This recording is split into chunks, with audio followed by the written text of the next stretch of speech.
Se você defende ferrenhamente que sejamos chamados de professores, ou se você defende ferrenhamente que sejamos chamados de tios, por favor, não abandone essa live. Muito pelo contrário, estejam abertos a ouvir, a refletir, a considerar as opiniões dos seus colegas, a lê-los. Então, se você tem as suas considerações, coloque as suas considerações, por favor. Esse é o momento. Se você defende o uso de nomenclatura A ou de nomenclatura B, ao invés de ir até o post de um colega que colocou lá no mural dele o termo tia ou o termo professora, venha até a live e, por favor, se posicione. Aqui é o lugar, essa é a hora e o momento.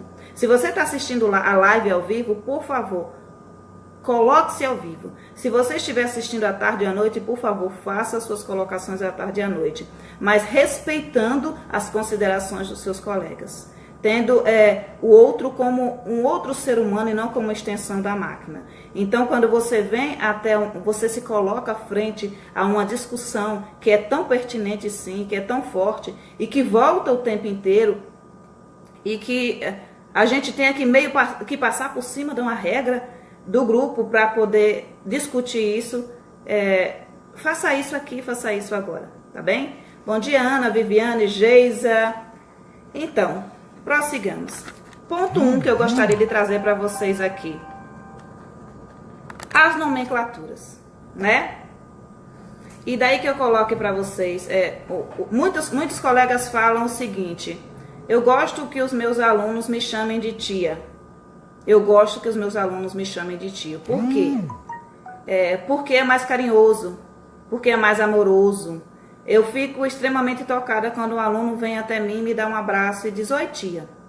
E isso, para mim, eu gosto de abraçá-lo porque eu sinto que há afeto nisso. Minha colocação: o afeto, ele não reside na nomenclatura, como o respeito não reside na nomenclatura. Minha colocação, tá? Aquém daquilo que está descrito lá em Freire, eu gosto de fazer a minha leitura crítica e de colocar o meu posicionamento. Um professor não é mais respeitado por ser chamado de professor pelo aluno, posto aqui pelo aluno. Ele não é mais respeitado chamado de professor. Mas ele também não é visto como um carrasco se chamado de professor. O afeto não reside na nomenclatura que nós usamos. O afeto não reside no tia e nem no professora. Assim como, se uma pessoa recebe a alcunha de tia, eu não posso dizer que ela é incompetente. Muito pelo contrário. Eu não conheço a prática pedagógica dessa pessoa. Eu não sei como ela trata os seus alunos, como ela desenvolve as suas atividades pedagógicas. Como eu também não posso dizer que por ser chamada de tia, uma pessoa é afetuosa, uma pessoa é amorosa. Independe da forma que somos chamadas, essa questão do afeto. O afeto, ele não reside em palavras apenas. O afeto, ele reside no nosso que fazer. O afeto, ele reside não apenas no abraço. O afeto, ele reside no olhar. Ele reside na forma como a gente entende a criança. É na forma como a gente respeita a criança. O afeto está em tudo. Não adianta eu querer ser chamado de tia porque é mais afetivo e, em contrapartida, considerar que o meu aluno é uma tábula rasa, que é uma vasilha a ser preenchida, que é um ser humano que deve sentar-se e obedecer, que é um adulto em miniatura que deve seguir regras o tempo inteiro.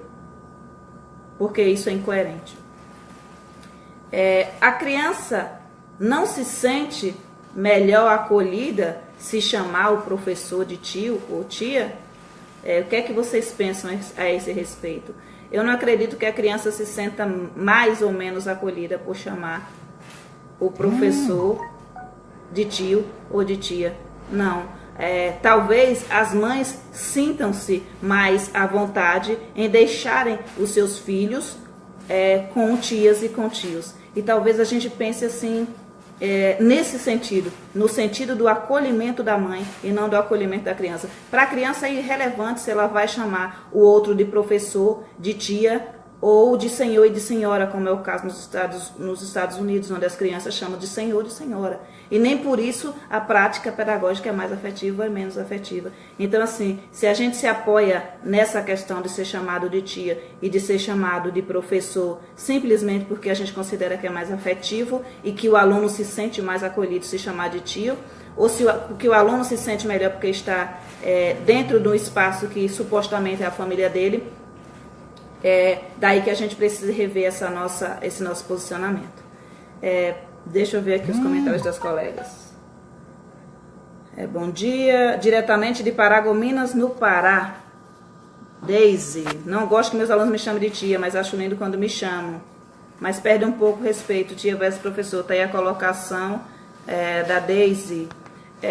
Clarice, eu fui para o caminho educacional por falta de opção, tentei outra profissão, mas me descobri e me aceitei porque eu não saberia fazer outra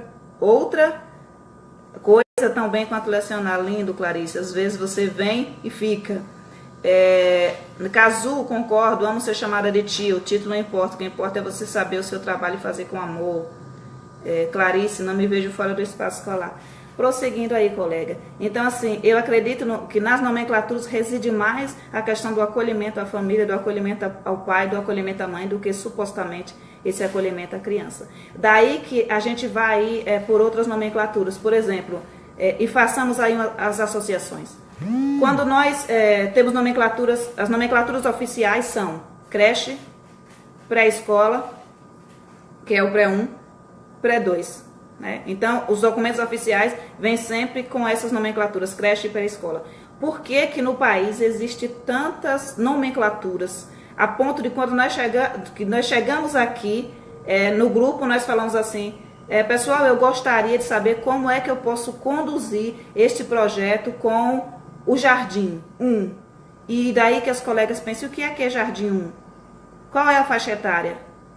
Aí temos Jardim, Ninho, maternal, infantil, período, grupo.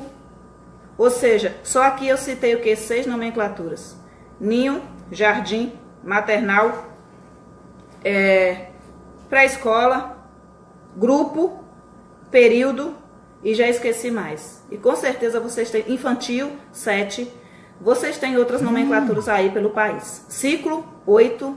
Por quê? Por que das nomenclaturas? Essas nomenclaturas, elas trazem associações, elas são associadas. Ou seja, é mais comum nas escolas particulares os termos jardim, porque supostamente as crianças são florzinhas a serem regadas pelos professores. Que assim, quanto mais você rega e quanto mais você coloca amor, mais essa criança vai crescer. Então a nomenclatura jardim remete a isso, a um jardinzinho aí de florzinhas a serem regadas. E daí que você vai lá para os estudos sobre o jardim da infância, que você percebe de onde é que veio, essa nomenclatura e o porquê dessa nomenclatura, tá bem? E você vai estudar o teórico direitinho e você vai perceber como é que ele percebia a criança. A forma como a gente percebe a criança é muito importante, ela direciona as nossas práticas, muito mais do que a nomenclatura que eles vão usar para nos chamar. A forma como eu entendo a criança é muito mais importante para que eu seja um professor afetivo, por exemplo, do que ser chamado de tio. E a forma como eu entendo a criança e como a criança aprende é muito mais importante do que eu simplesmente querer ser chamado de professora, porque eu acho que sendo chamado de professora eu sou mais competente, eu sou mais profissional. Entendemos até aí? Deixa eu ver aqui os comentários das colegas. Viviane ama essa profissão e tem afeto e amor, porém, se somos profissionais, temos que ser chamados de professores. Está aí a colocação da Viviane. Colocação da Salete, eu amo ser chamado de tio, o respeito não vem do título. E a Niede já deixou aí a questão do ciclo. Vamos às associações das nomenclaturas. Ninho. Por quê? Porque supostamente temos passarinhos a serem cuidados ali pelos professores, que vão receber assim a comidinha na boca, que vão receber o conhecimento assim, e que vão ser bem cuidados, porque terá um passarinho que irá buscar o conhecimento para trazer para esse bebezinho que está no ninho, para esse passarinho pequeno e indefeso. Temos aí maternal. O maternal, ele remete a quê? A maternidade. Supostamente são espaços onde as crianças serão tratadas aí como filhos. E daí que as escolas particulares insistam tanto em nomenclaturas do tipo jardim, do tipo ninho, do tipo maternal. Porque elas precisam, através dessas nomenclaturas, atrair esses pais. Ou seja, são espaços de cuidado, espaços onde as crianças supostamente serão bem cuidadas, bem tratadas, ou seja, deixe o seu filho aqui, que nós vamos tratá-lo como os nossos filhos, como os nossos sobrinhos. E a nomenclatura é mais importante, no meu entendimento, no meu ver, para os pais do que para as crianças. E daí que você comece a pensar, realmente, o que é que reside na nomenclatura? No momento que um aluno me chama de tio e que a mãe desse aluno me chama de tio, ele me reconhece enquanto profissional professor? Ou ele acredita que eu sou alguém da família dele que está ali naquele espaço para cuidar do filho dele, aconteça o que acontecer, sendo desvalorizado da forma que for, e que no momento que eu abandone aqui a sala de aula e vá para a rua lutar por melhores direitos, eu seja uma pessoa má que não merece apoio porque estou abandonando meus sobrinhos. E talvez essa seja uma reflexão que muitos professores façam no momento que eles não desejam ser chamados de tios, tá? Vamos adiante. Vamos adiante, né? Na questão do professora versus tia. A cultura dos grandes centros. Uma mãe, ela se sentirá mais à vontade para deixar os seus filhos no espaço onde está um tio e não um professor? O que acham vocês? Imagina aí que nós temos uma família. Ou seja, eu falo da questão da cultura dos grandes centros porque eu estou aqui no interior, morei em outros interiores e em nenhum deles os professores eram chamados de tios e de tias. Aqui nós não temos essa cultura do tio e do tia. Aqui, se a criança vai para a creche, ela vai para a creche apenas meio período aqui no meu... E o município já tentou trazer uma creche aqui em período integral e os pais não aceitaram. Por quê? Porque aqui tem outra realidade, aqui é outro mundo, aqui são outras vivências. Daí que a criança fique na escola meio período, 4 horas por dia, e volte para casa, tem sempre uma tia para olhar, uma avó, sabe? Tem sempre um irmão, tem sempre alguém que possa ficar com ela e que possa cuidar dela enquanto a mãe não está ali. Isso não é uma realidade dos grandes centros. Nos grandes centros, as mães chegam até a escola para deixar os seus filhos nas mãos de pessoas desconhecidas e confiando que elas vão cuidar e que elas vão educar os seus filhos. E ali elas depositam a confiança delas, ainda que morrendo de medo, em pessoas que elas nunca viram para ficar com seu filho no período integral, porque elas precisam trabalhar. E daí que tantas pessoas digam assim, a criança hoje tem mais cheiro de creche do que cheiro de mãe, cheiro de pai, cheiro de avó. E a criança precisa ter cheiro de mãe, precisa ter cheiro de pai, precisa ter cheiro de avó. Mas ela tem cheiro de creche porque ela fica na creche o dia inteiro. E daí que seja mais interessante, muitas vezes, para uma mãe se sentir à vontade, ter os seus filhos nas mãos de tios, nas mãos de alguém que supostamente seria um parente para cuidar ali daquela criança, né? Mas eles se sentem mais à vontade. Essa é uma reflexão que a gente precisa fazer. E talvez a gente precise perguntar para esses pais, porque aqui não é realmente natural, não é uma realidade da minha cultura e de muitas culturas de cidade pequena que se chame professores de tios e de tias. Os professores eles são chamados de professores e nem por isso eles são menos respeitados. Aliás, e nem por isso eles são menos afetivos, mas nem por isso também eles são mais competentes, eles são mais profissionais. Então a gente precisa fazer uma análise mais ampla, precisa observar que esse país ele é imenso e que há espaços onde os professores são chamados de professores e nem por isso eles são profissionais e nem por isso eles são respeitados também. A luta é muito maior, vai muito além da nomenclatura que se usa. Tá? Prosseguindo, por que uma prática da primeira infância a alcunha de tios e de tias? Por que quando chega assim, até nos grandes centros, quando você chega aí no Fundamental 1, já se abandona essa questão de chamar o professor de tio, de chamar o professor de tia? Obrigada aí, Josete. Por que se abandona? não reside aí, deixa eu ler o comentário da colega e depois eu prossigo aqui com a nossa resposta.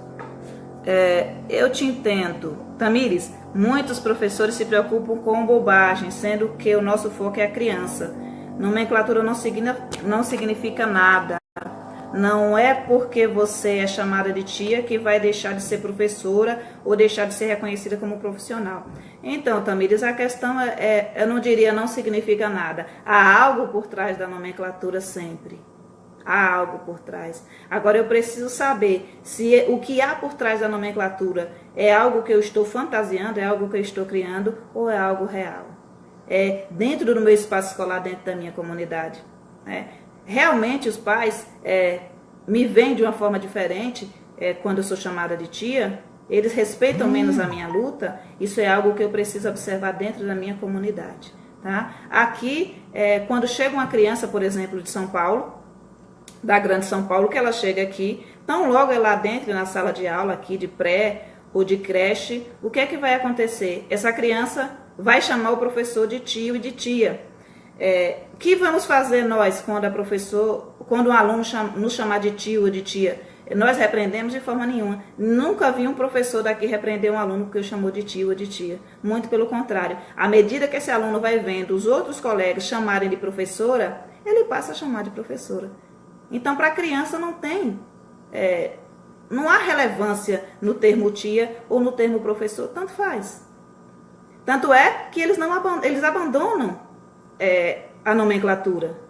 Então, logo eles percebam que os outros chamam de professora. Vocês devem sentir isso aí também. Quando chega um aluno de um centro pequeno aqui do interior da Bahia, eles vão chamar vocês de professoras. E os outros coleguinhas vão ficar assim, por que professora? Né? Então, a questão não é a criança. A questão da nomenclatura não é a criança. A criança, ela aceita a nomenclatura que você e os pais disserem, olha, essa daqui é a senhora fulano de tal, é o senhor fulano de tal. Essa aqui é a professora fulano de tal. Essa aqui é a tia fulano de tal. Entende? Essa aqui é a cuidadora fulano de tal. Então, quem necessita da nomenclatura somos nós. Para o aluno é irrelevante se ele está no jardim, se ele está no ninho, se ele está no infantil, se ele está no maternal, se ele está no pré. Quem coloca a importância para tudo. Prossigamos. Niedia, eu acredito que respeito não vem pela nomenclatura, minha opinião. Eu sou chamada de tia. Devido ao meu nome soar estranho, me chamam de tia Nai. Por isso que veio minha página. Peraí, Nai. Peraí. Que agora me perdi aqui, gente. Peraí. Tia Nai. Deixa eu ver mais. Já tentei que me chamasse de professora devido ter visto a afirmação de Paulo Freire. Porém, acredito que recebo o respeito deles mesmo com tia. Concordo plenamente com seu discurso. Obrigada, amor. Bom dia, colegas. Vamos lá. Deixa eu ver aqui. Ih, gente, virei a câmera e nem vi. Não me dou bem com o celular nessa formação. O que importa, Gilzete, o que importa é que ele se sinta à vontade. Ou professora. Jeremoabo, Bahia, te amo, Gi, obrigada. Então, prosseguindo. Tia Ni, porque meu nome é com Y. Isso. Então, vamos lá. Então, por que uma prática da primeira infância, essa alcunha, esse apelido aí de tios e de tias? Não teria algo que ver com o assistencialismo?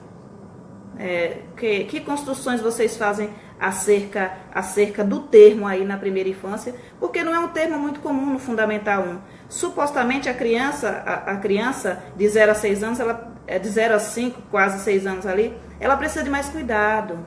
Então ela precisa que você a ensine a tomar banho, a escovar os dentes, que você troque a sua roupa, que você alimente, principalmente quando você tem uma escola de período integral, que você alimente, que você cuide dela e tudo. E talvez por essa prática ser uma prática de primeira infância, e a primeira infância já ter sido aí desde os primórdios assistencialista, se pense mais nessa questão de é melhor chamar de tio, é melhor chamar de tia, porque assim supostamente ele ainda está em casa, ainda está no seio familiar e ele vai ser cuidado. E se na primeira infância os alunos começarem a chamar de professores e de professoras, isso vai mudar em que a questão do cuidado na educação infantil? É óbvio que a educação infantil ela não é assistencialista. Faz muito tempo que ela perdeu esse viés assistencialista, ou pelo menos ela deveria ter perdido esse ar de assistencialismo. Ser professor não é prestar assistência pura e simplesmente à família. Nós educamos e cuidamos, porque educar e cuidar é indissociável. Então, e daí que também eu falo para vocês que isso vai descambar na forma como vocês enxergam o aluno. Se porventura eu enxergo esse aluno como um cidadão de direito, como uma pessoa que precisa ser cuidada e precisa ter aí práticas no seu dia a dia que privilegia o seu desenvolvimento, o que acontece? Como é que eu posso conduzir o meu trabalho? Eu conduzo o meu trabalho tendo em vista que cuidar e educar são indissociáveis. Eu não posso, na primeira infância, simplesmente educar. Há colegas professores que se apoiam no discurso de que é a família que educa. E há outros que dizem que a família que não tem que trocar fralda de bebê. E daí eu penso, o que é que um profissional desse top faz na educação infantil que não compreendeu ainda que é impossível não educar enquanto ensina? E que não aprendeu ainda que a educação infantil é cuidado e educação. Ora, se o profissional professor, se é função da família cuidar e se é da função da família educar, o que faz o profissional professor numa educação infantil? Daí que a gente vai até lá aquele aspecto de escolarização. E daí que você chegue na escolarização e eles queiram colocar as crianças sentadas nas fileiras e ensinar-lhes o A, o B, o C, o 1, o 2, o 3, o 4, e eles privilegiem o ensino na educação infantil, sendo que o ensino na educação infantil não é algo, se você for verificar todos os documentos e todos os estudos, não é algo a ser feito do mesmo modo que é feito no Fundamental 1. E daí que surjam as críticas toda vez que alguém vê algo que aparentemente é escolarização. Ainda que não veja mais nada, só veja uma foto. Prossigamos, deixa eu ver aqui os comentários dos colegas antes de passar para o próximo tópico. Gabriela Mafalda, eu gostaria de parabenizá-la pela live de ontem, que começou sobre padrões e finalizou com um assunto sobre as nossas lutas, nossa profissão, enquanto alto político e conscientizador. Obrigada, amor. Essa live eu não deixei salva, foi uma live que eu fiz lá no meu perfil, gente. Foi uma conversa que nós tivemos lá no nosso perfil ontem, é isso que a Gabriela se refere, né? Uma conversa que eu tive com os colegas aí sobre os padrões sociais e sobre a luta de classe, sobre a nossa luta enquanto profissionais professores. Niedia, o que observam de trabalho é que eles usam mais a nomenclatura professor para o homem. Acredito também que isso envolve uma cultura de lugar e respeito. Não que o tia não tenha respeito. Vamos lá. Não que o tia não tenha respeito, mas vejo o tia como algo associado ao materno mesmo. Por vezes vão nos chamar e diz assim, mãe, vó ou tia. Muitas crianças passam boa parte do seu dia na escola. E daí que a gente, quando pega essa sua fala aqui, amor, a gente começa a pensar no seguinte, por que chamam o professor homem de professor? Por exemplo, o professor de educação física. E por que, para se referir às mulheres, chamamos de tia? Né? A gente vai fazendo essas análises. Né?